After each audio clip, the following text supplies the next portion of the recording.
donc je suis Agathe Euzen, directrice adjointe scientifique à l'Institut Écologie et Environnement du CNRS. Alors nous sommes à Marrakech, à la COP22, c'est déjà la deuxième semaine. Le CNRS a voulu être présent en tant qu'organisme français ayant un grand nombre de chercheurs travaillant sur les thématiques du climat, mais aussi sur les effets du changement climatique et du changement global par rapport à ces enjeux qui sont les nôtres pour les années à venir.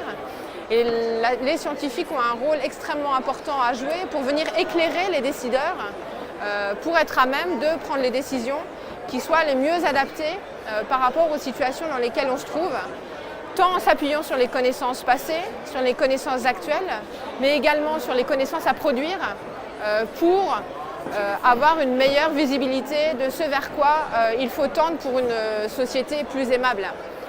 Et le CNRS ne peut pas faire les choses tout seul. Être en partenariat, travailler avec l'ensemble des acteurs est absolument essentiel. C'est une des raisons pour lesquelles le CNRS est ravi d'avoir pu s'associer avec le PFE et sur une problématique précise qui était, on a fait un side event sur la question de l'évaluation des projets d'adaptation liés à l'eau. Effectivement, on parle beaucoup d'adaptation. Qu'est-ce que réellement ça signifie à l'échelle globale avec le fonds d'adaptation? Mais qui est-ce que ça concerne? Dans la thématique de l'eau, qui est-ce que ça concerne en particulier? À quelles échelles? Quels sont les continents ou les pays ou les projets qui sont davantage concernés?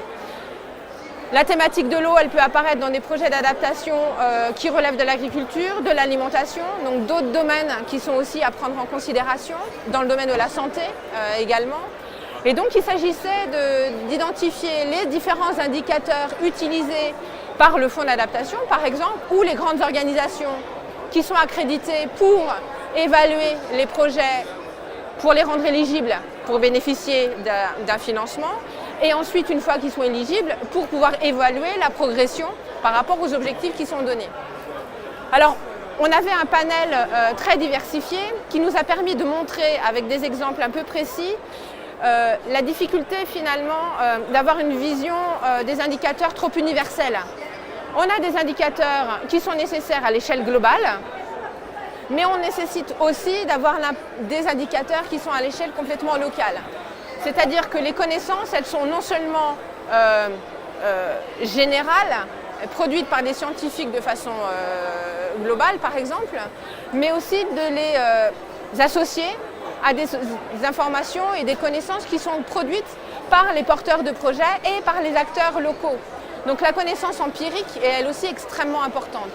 Et donc on voit bien que finalement un acteur tout seul, ça ne peut pas fonctionner et qu'il est nécessaire de s'associer entre le public, le privé, les scientifiques, les décideurs, les ONG et l'ensemble des acteurs qui sont concernés sur un territoire, parce que finalement c'est le territoire qui regroupe et qui montre la diversité et la complexité non seulement des acteurs et des enjeux qui sont présents, et faire appel à chacune des compétences permettra d'avoir une vision peut-être plus holistique, plus intégrée des problèmes et de permettre à des projets d'adaptation de se développer et de se mettre en œuvre le mieux qui soit dans le long terme.